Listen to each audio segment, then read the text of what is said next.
And there's a guy called Ron Blakely. He's copped a few about the head, so he's not too much help at the moment. The place has been trashed. Same MO as the others? Identical. Strictly cash and valuables.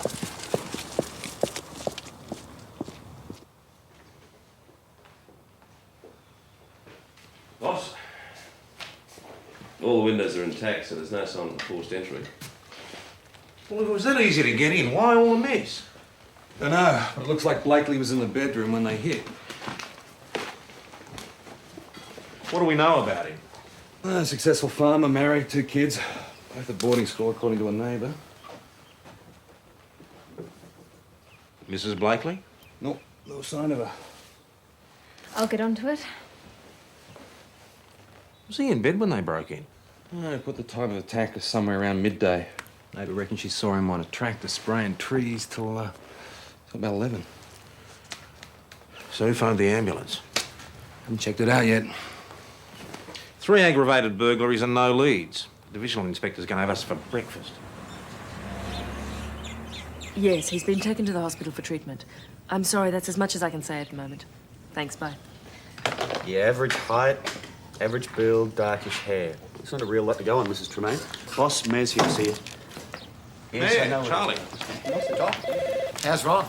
Oh, some head Hello, injuries, Thomas, nothing too please. serious as far as I know. We'd like a word.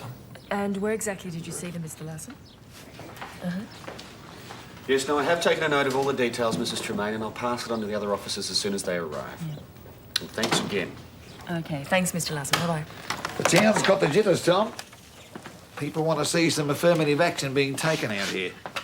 Gentlemen, we can't do any more than we're already doing.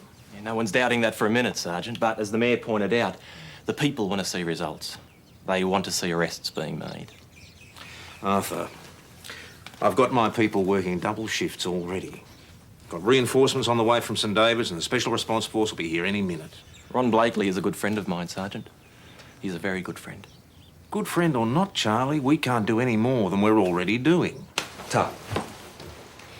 Mrs. Blakely's over at Widgery for a couple of days visiting her sister. I left a message for her to contact the station as soon as she gets in. Good. Should be able to give us a list of exactly what's missing. You know, the boss was right. Why didn't they just take what they wanted to and leave it at that? Why go to all the trouble of trashing this place? They've got to find out where it is first, Mags. You know, the old shotgun on the face trick, screaming abuse, smashing a few glasses. Loosens the tongue like you wouldn't believe. They're a pair of bloody psychos. Yeah, it'd be nice to nail the bastards before the SRS blokes come in and grab all the glory. I don't reckon this lot's going to hang around too long, mate. I mean, 3 break-ins in 6 days. Yeah, no leads and no clues. Not so far, anyway. Unless Blakely can help us out. I doubt they'd leave him behind in one piece if he could, Mags. No, I think Nick's right. At least one or both of these blokes is into serious violence. Oh, not Monroe, I don't believe it. They really must be scraping the bottom of the barrel, eh? PJ, you old hoon. Keeping banker's hours now, I see. Been up with the sparrows, mate. You know, when they said Special Response Squad, I thought maybe someone with a few clues. With you around, it's the one of the bloody town still standing. Tried burning the dam, but they kept rebuilding the damn thing. Col, how are you? I'll be a lot happy when we wrap this one up, mate. Job getting to you, mate. You two obviously know one another. Yeah, we batched together for 6 months after we left the academy. Worst 6 months of my life. Senior Sergeant Col Monroe with the Special Response Squad. Watch him, Mags. He's a sex maniac from way back. Learned it all from watching him. Constable Maggie Doyle. And a fine Irish name it is, too. My partner, Constable Joe Tonelli. Don't ever lend him money, Joe. Yeah, funny you should say that. Oh, give me a break. Who bought your breakfast? I did. Get out of it! A dinner as well, Sarge. Nothing's changed. Ready when you are, Senior Sergeant. We do know they're armed and dangerous, and we think they're responsible for upwards of 13 aggravated burglaries in these adjoining districts. We got men covering every district hit. Do we know for sure how many people we're looking for? Our evidence so far indicates 2 masked men, heights varying from 160 to 180 centimetres, no distinguishing marks or scars, and no vehicle description. Oh, that gives us a lot to go on. We've run a computer check on the MOs and come up with a list of possibles we're currently trying to trace. One thing we do know, the first of the robberies occurred at the start of the picking season. All the other targets have been situated in fruit-growing areas. So it could be pickers that they could be using the pickers for cover. Not just a pretty face, are you, PJ? Mount Thomas is the last area to be harvested in this part of the state. It is vital we make a breakthrough before the jobs run out and the pickers scatter. The local TV station's been Mountains after us for an Police. update. I thought it might be an idea if you were to go on camera and make a public appeal. Thanks very much. That was the hospital. Ron Blakely's just regained consciousness. Look, Tom, I'm on all that big on the media stuff. Leave that end of it to you, mate. We'll be at the hospital, boss.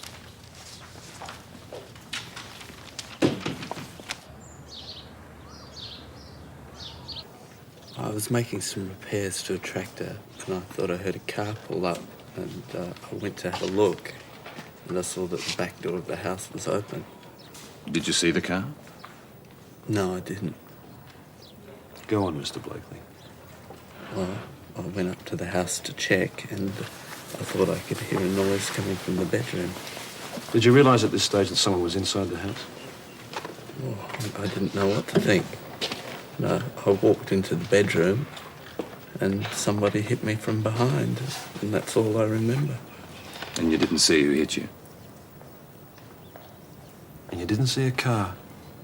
Are you sure, Mr. Blakely?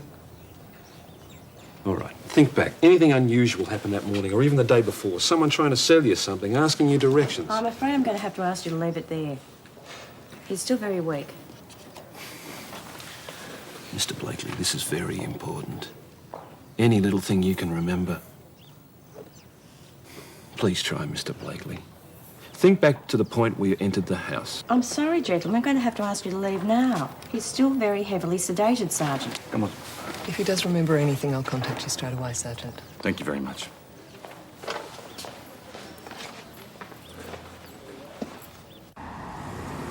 Thanks, Chrissy. He hears a car pull up, he goes to check, the back door of the house is wide open, and he just walks in without suspecting a thing. It's not like the city, Cole. People aren't into locking their doors and getting suspicious about things like that, mate. Maybe he thought his wife had come back. Yeah, all right, I'll buy that.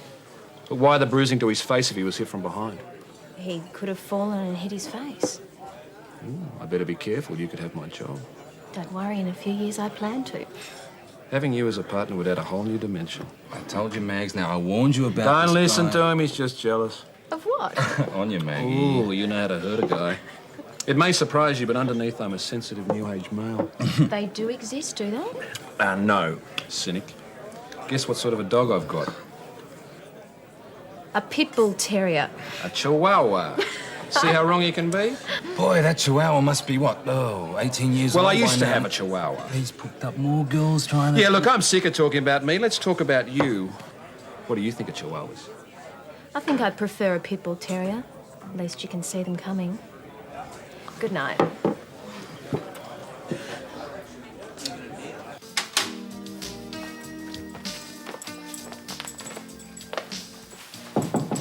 Yeah? Col Monroe, Maggie. Have you got a minute? Yeah, coming.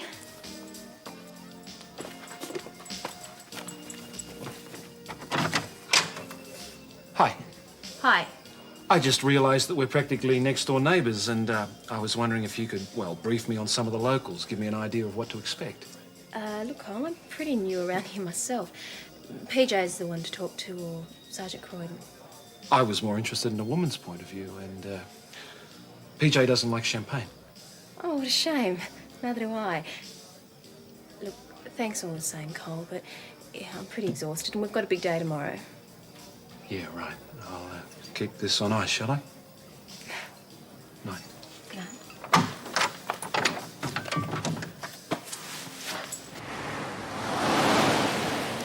Yes, Mrs. Tremaine. Did you contact the electricity company? Okay. Yeah, read no, that one. no We'll problem help. at all. Thank you. Oh, great, that's all we need. Haven't you got anything better to do than stand around reading copies of the local rag? Nick was just Yeah, filling yeah, me yeah, I in. know, mate. They're giving us a bake. Now, that's their problem. Now, the best way to answer them is to get on with the job and not make any mistakes. You won't. I wasn't doing anything wrong. Well, that's hardly the point, is it? What's the problem? Look, I found him in the pub cellar. Would you believe it? But he won't tell me what he was doing there or how he got in. I was just looking around. That's all. Honest. His father's away interstate and he's staying with his grandmother. I didn't want to worry you, but it's not the first time he's been in trouble, is it? What were you doing in the cellar, mate? Nothing. All right. How'd you get in there?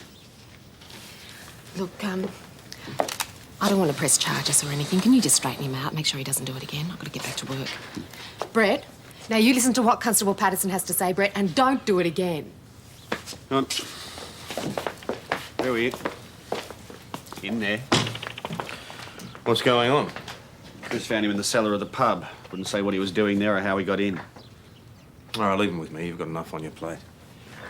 All right, young Master Danielson, sit down. Let's see if we can't get to the bottom of this. If you're on someone else's land without that other person's consent, you're guilty of trespassing. Do you realise that?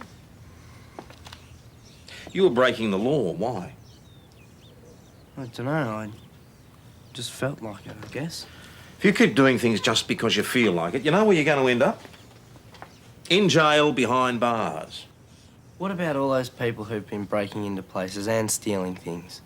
They're not behind bars. They will be. You can bet on that. All right, son. I'm not going to say anything to your father about this, but if it happens again, no more warnings. You'll be in big trouble. Fine. Can I go now? Yes, you can go.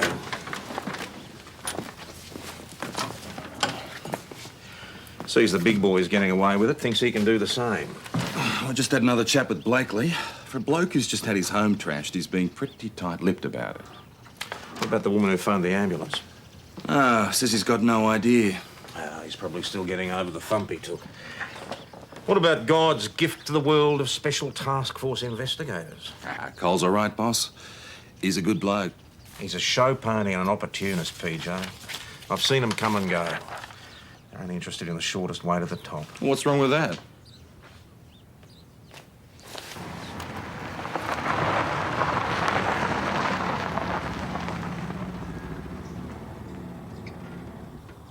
Have a look around the back, will you, Joe? See what you can find.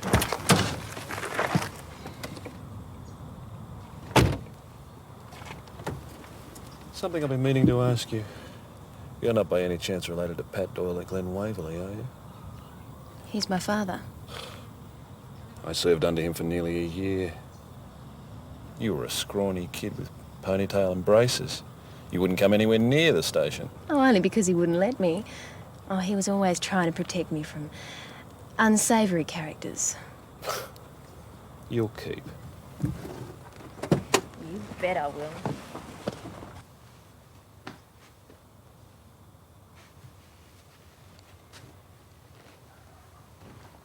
You think we missed something? Well, you can't be too careful, can you? You know, I always thought farmers worked from dawn till dusk. He said he heard a car. Yeah, but if he thought it was just his wife, why come back to the house? Why not wait till he'd finished work? Found this outside the window. Which route did they take when they left the house? Well, they went out through the back way, as far as we can tell. I've just made some fresh tea. I thought if you all felt like a bit of a break. Is this yours, Mrs. Blakely? Yes. It's been missing for a long time. Thought it was gone for good.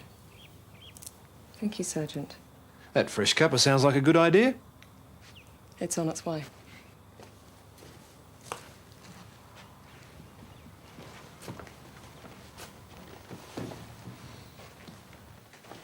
Yeah, when was the last time you saw him cant under the bridge, Mr. Baylor? All right, you haven't seen him since? Well, could you give us a description? Hello, Mount Thomas Police. Calm down, madam. Just speak slowly and clearly. Hold on, Mr. Baylor. Yeah? Okay, hang on a second. Wayne, a lady over at Fisher Creek. 2 men with rifles approaching the house. That's not far from the Blakely place. Call you back. Boss, a woman at Fisher Creek. 2 men approaching the house with rifles. Mount Thomas to crime 865. Senior Sergeant Monroe. Crime 865, Monroe. We have a report of a woman being threatened by 2 armed men at a property 48 Fisher Creek Road. Mount Thomas 650 and 308 are already on their way. Roger, Mount Thomas, on our way. Joe! Fisher Creek Road, which way? Left at the main road. The men were fencers doing a job for her husband. I didn't know that, did I? You were the one who took the call. I was here too, Sarge. It sounded genuine enough to me. Did you actually speak to the woman? No, not exactly. Then this has nothing to do with you then, does it? The point is... The point is, someone doesn't follow correct police phone procedure, and we end up chasing all over the countryside like a bunch of Keystone bloody cops. Wait till the press get a hold of that. Newspapers starting to get to you, are they, Sergeant? Maybe you should have done those interviews after all. Sergeant, I don't give a damn what the papers have to say. I just want the job done as quickly and efficiently as possible. As I'm sure we all do, which means following up the occasional false alarm.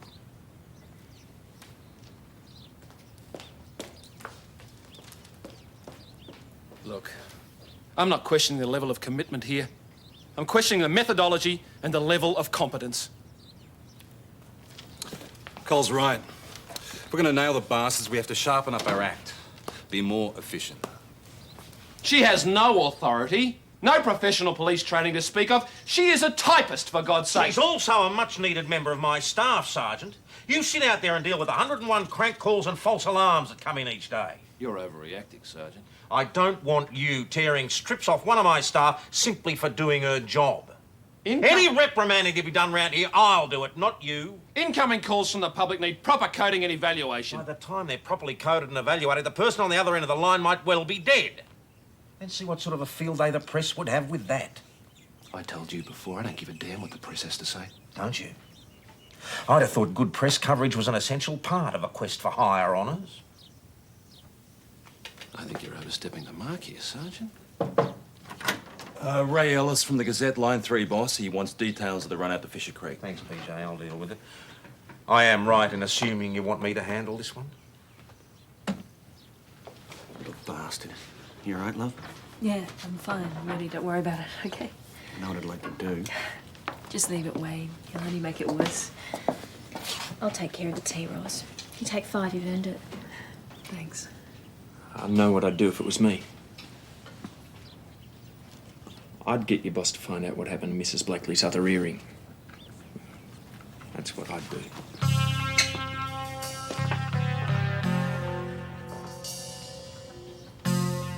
That's right, Mrs. Blakely. Just a few questions that need clearing up.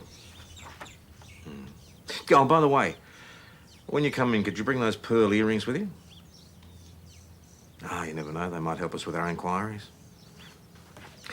Yeah, sorry to bother you, Mrs. Blakely. Thanks again. Well, she says she's got the other one. Yeah, I wonder. The thing is, if it isn't hers, then someone else was with Blakely when the thieves broke in. That'd explain why he was attacked in the bedroom. Not to mention the woman who called the ambulance. How's your Italian boss? I got Frank Morello on line 4. He's jumping up and down about something. Frank, Tom Croydon. Can I have a word with you for a tick? Sort of a personal matter. Ross Patterson, she's more than just a secretary typist at the station. She also happens to be Constable Patterson's wife. And I wasn't sure whether or not you were aware of that. You're saying I should overlook any cock-ups at the front desk because the lady in question happens to be married to a cop? No. I'm saying it wouldn't hurt to take their feelings into account before you start paying out on Mrs. Patterson in public. Sergeant, who the bloody hell do you think you're talking to? Nick, bring the car around. Report of another break-in. Farmer's wife's been beaten up, Adam and Jelly.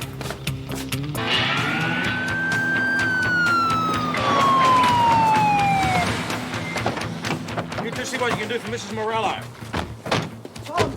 Tom! I'm in the paddock that passes 40 away in and my passion. An ambulance on its way, mate. She'll be right. Did you get a good look at them, Mr. Morello? If I get a look at it, mate, shoot them on the spot and leave for the dogs. Is Maria conscious? Yeah, can we talk to her? Come inside. I don't know. Did she get a look at them or not? She looks bad.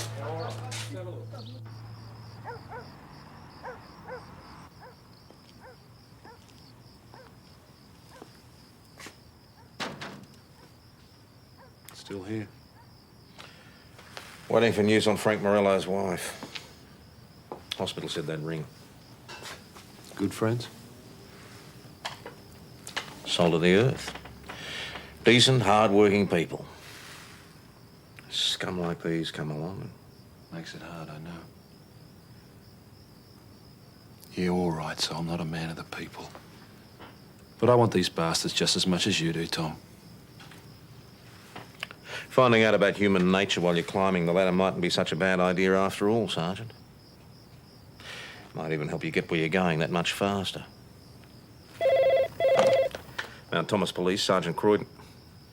Frank, how is she? Ah, it's good news. Yeah, good. Yeah, look, if you're staying in town tonight and you need a bed, there's a spare bed at our place. Of course it's no trouble. Nell's got everything ready. Well, I reckon that'll have to do me. One for the road? Thanks, Pooch. I'm going to call it a night. It's not such a bad idea. Righto. Good night. Night, Jack. Here, guys. Bit on the quiet side, Chrissy. The break-ins are getting to them. No one wants to risk going out leaving their families unprotected. We'll get them. If I have anything to do with it. Chrissy?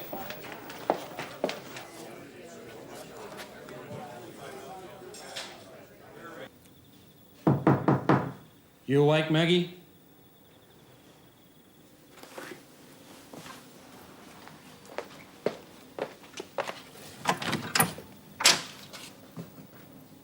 You left before I had a chance to say anything.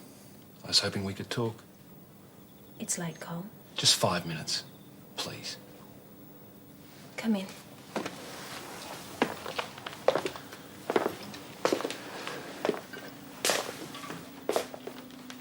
Tom Croydon seems to think I'm in the habit of using people to get what I want. Is that what you think? Are you asking me as a cop or a woman? Both. Cole, I think you have your own agendas happening with your police work and your private life. And I don't think you worry too much about how they affect other people. What if I told you you were wrong? I don't really know you well enough to know one way or the other, do I? Maggie, my ex-father-in-law was a career cop, just like your old man.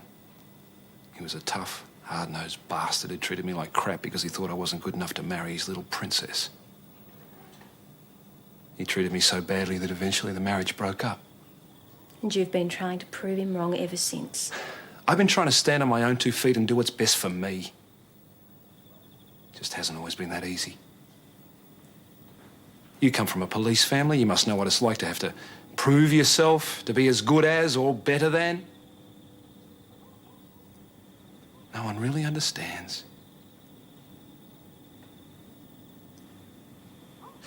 We know each other better than you think.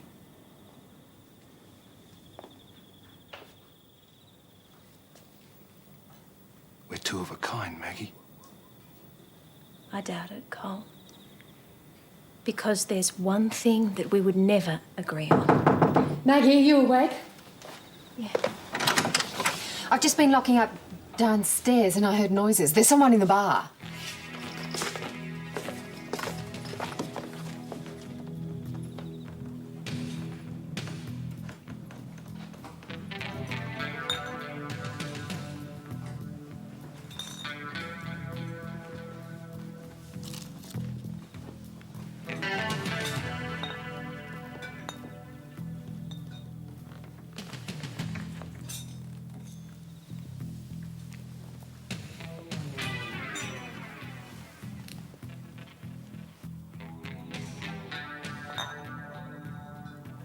Police, hold it! Put your hands on your head! Put your hands on your head! Now get up slowly.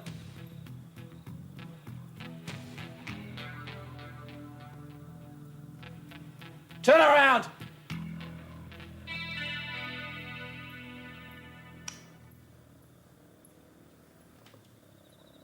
Brett?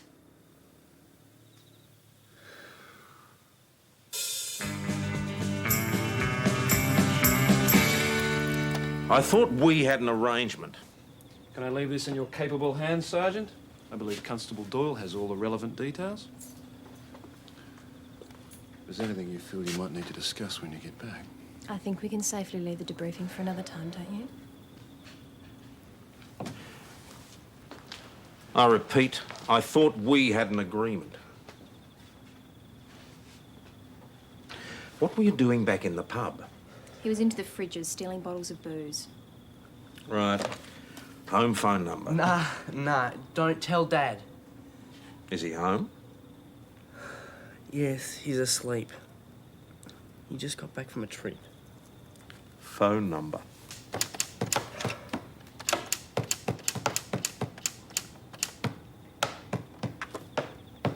Could you stop that, please?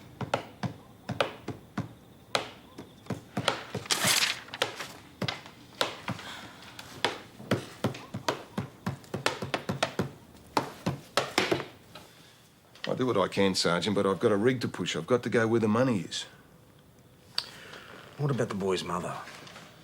Well, lives with some bloke in Sydney. Booze, pills, she's a complete mess. Didn't even contest the custody case. Well, if he continues at this rate, he's going to end up in a detention centre. You realise that? Well, what do you want me to do? Give up my job and go on the dole and stay home just so as I can look after him? I've just bought a new rig. The bank could have me guts for garters. Look, deep down, he's a good kid. He's just a bit headstrong. He only ever seems to get into strife when I'm out of town or just got back. You're away from home a lot, aren't you, Mr. Danielson? Look, I'm at the end of my tether, Sergeant Croydon. Right now, I'm willing to try anything.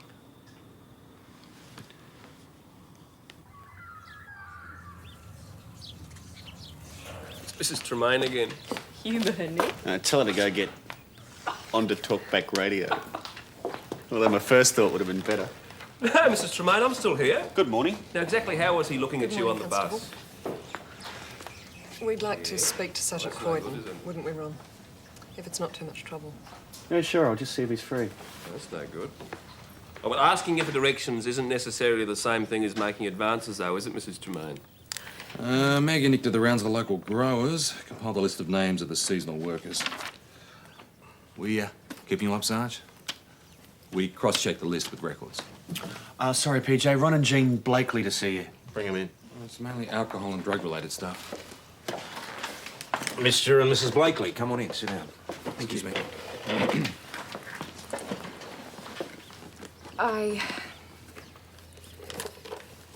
It seems I was wrong about that earring after all, Sergeant. It wasn't. It isn't mine. Is it, Ron? No, it isn't. Whose is it, Mrs. Blakely? It belongs to Val Copeland. Charlie Copeland's wife. It seems Mrs. Copeland had dropped in to see my husband while I was away visiting my sister. Didn't she, Ron? In fact, I believe she was there when our house was broken into. Wasn't she? Yeah, she was there. Val Copeland? PJ, I'll know the address. Under normal circumstances, I might have been able to turn a blind eye, maintain a dignified silence. But since Mrs. Morello was so savagely beaten... We appreciate you coming forward, Mrs. Blakely. I'm only sorry I didn't do so earlier. Mrs. Copeland, we'd like to have a word with you down at the station, if you wouldn't mind. I appreciate what you're doing, Sergeant. I know you're going out on a limb on this one. He doesn't know it was your idea. No, he thinks his old man's scared of you.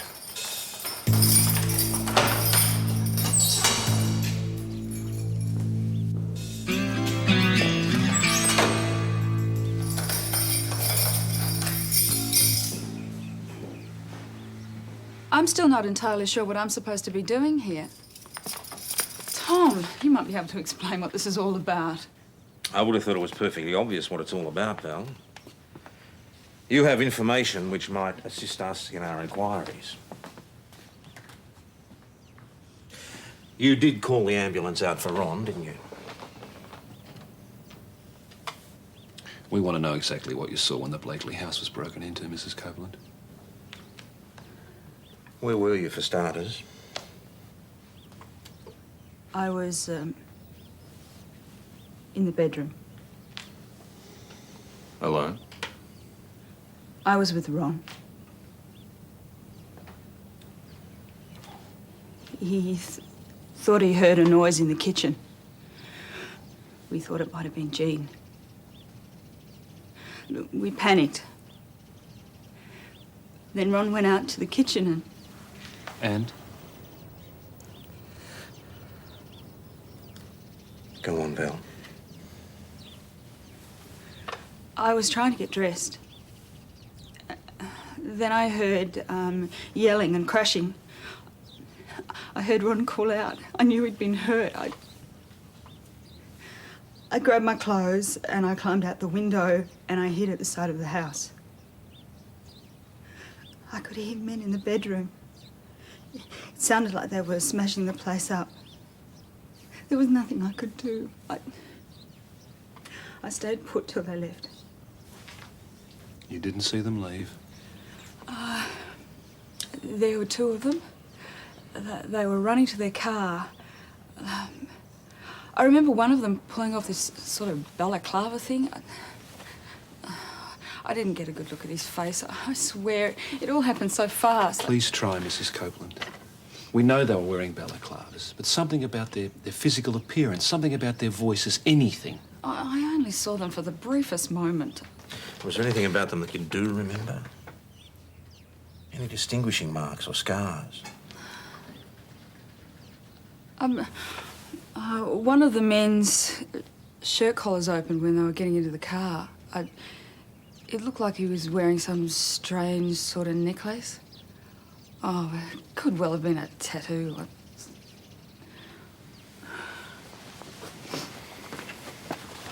Right, well, if you're happy with the wording, just sign the statement there and you're free to go, Mr. Blakely.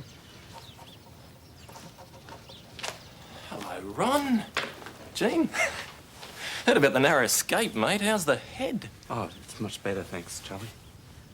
Just had a call from our next-door neighbour. Said she saw Val being driven off by a couple of burly police types. What's my wicked wife been up to now, Constable? Here she is. I just had a call from Louise. Said she saw you being driven off in a police car. We'll be on our way now, Charlie. Now, don't you two be strangers, all right? I want you to give Val a call. When the noggin's feeling better, we'll do something about dinner. Have you been driving through stop signs again? Oh, drive me home, Charlie. We'll talk about it later. As the wife of the town's youngest councillor, you're supposed to be setting an example, darling. Love to be a fly on the wall at that dinner. Barry Edmonds, armed robbery and standover merchant, released from Pentridge 6 weeks ago. Some known accomplices. All right, start with the hotels, motels and caravan parks. Oh, and real estate agents. Get Nick and Maggie to give you a hand. Right. Hey! Hello? Is anybody there? I want to go home. It's illegal. I have his father's express permission. In fact, it was his idea. But why? If one afternoon in those cells will get Brett Danielson out of jail, then it'll be time well spent. Chances are he'll think so too. And what if it has the reverse effect? Then I'll have made a serious error of judgment. Exactly. Boss, we've got a positive ID. The man answering Edmund's description took out a lease on a farmhouse at Pine Ridge. Rent's paid up till the end of the month. Sergeant Monroe will be calling the shots when we get to the farm. Other members of the SRS will meet us there. Sergeant? Right, once we've established the place is occupied, we seal the road in and block all the exits. Tom, Wayne and Maggie, you take the side. Joe, you and Nick take the back. Me and PJ and my backup team will go in through the doors and pray they're not expecting us. If one or both of them make a break for it, remember, they're armed and dangerous. Good luck. Let's do it.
here.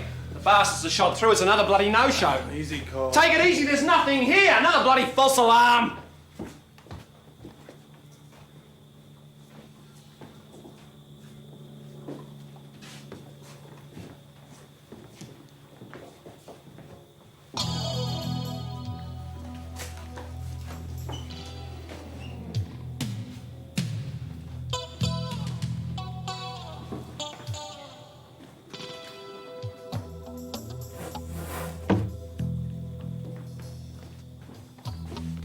Patch me through to Melbourne Central, please. This is the police. We know you're up there, Edmonds. What I want you to do, put down your weapons, lay down on your bellies and stick your hands through that manhole. We can make this as easy or as difficult as you like. We've got tear gas. I'm going to use it in 1 minute unless I see those hands come through that manhole.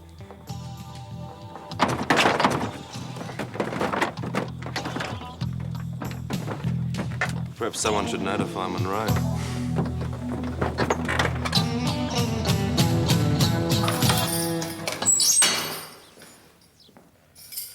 What do you reckon, son?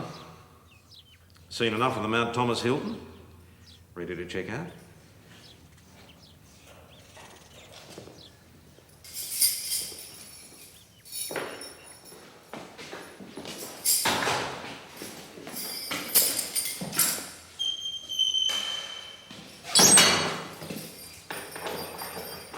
I'll get Constable Patterson here to drive you home.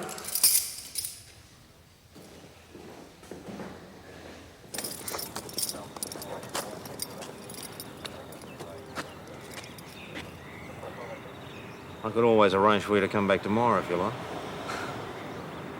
No way. I'm never coming back here. Never. Come on, mate. Let's get you out of here, eh? So you got to note whose message it is. Okay, guys. Who's for a beer? It is my shout. Good on you. No, thanks. Ridiculous. Look, we had a long, hard day. We ended up with a win. What's the problem? Well, you might have ended up with a win, PJ, but we're still trying to get this efficiency thing sorted out, right? That was just a little stirring to keep everyone's eye on the ball. Look, you're an efficient unit. I am the first to admit it. That sounds like the old soft soap routine. Some people do anything to avoid drinking alone. Well, some people do anything to please their mates. Especially their old mates from the police academy. Too right. Maggie? Look, PJ, let me see how I feel after I've had a shower. Excuse me. See you guys. See you later, Maggie. Okay, guys. Now, don't say I didn't offer, all right? Thin-skinned, the lot of you. We're not going to let him get away with this, are we? No way, Nick. I say make him pay. Through the nose. PJ! Don't let him budge until his wallet's empty. Good eye. PJ! Hey, listen, I'll join you, all right? Checking out. Yeah. Glad I had a chance to say goodbye. Goodbye, Cole. It's been fascinating watching you work. We could have gone for a drink, but, well, duty calls. I understand. It doesn't have to end here, though. If you make it in the city in the not-too-distant future, please, give me a call. Thanks. Maggie, that one thing you said we'd never agree on. Does it matter? Yes, it matters. Cole, you're into power. And you don't care who you hurt or use to get on. Better get moving if you're going to make that interview, Col. My idea of success is not running a five-man station out in the sticks, Maggie. I don't know. We didn't do too badly catching Edmonds for you. Touche. Don't lose that number. Cole! You better get going when you miss your interview. Bye.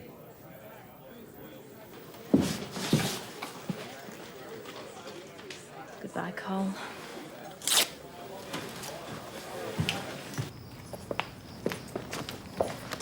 I'm leaving now, boss. Anything you need? No, thanks. I, thought I might go across the road, join the others for a drink. You interested? I promised Nell I'd be on time for dinner for once. We've got Frank Morello staying while his wife's in hospital. Boss, how'd it go with young Brett? Hard to say. I think only time will tell with that one. I'm sorry about sounding off earlier. You were voicing a legitimate concern. For all we know, it could have backfired. But not too often, one hopes. Could lose too many friends that way. And so at this stage, Karen, is that we've apprehended 2 men answering the suspect's descriptions at a Mount Thomas farmhouse earlier this afternoon. And it's definitely a hunt.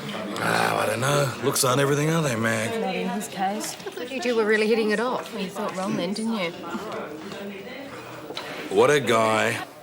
Why, PJ, I thought you taught him everything he knew. Well, he can't have been a very good pupil then, can he, man? Not very. No, if that's what it takes to get to the top, give me a whoop-whoop any day. PJ, my glass is empty. Drown on over here. With 1 or 2 exceptions. You mug. You, dunce.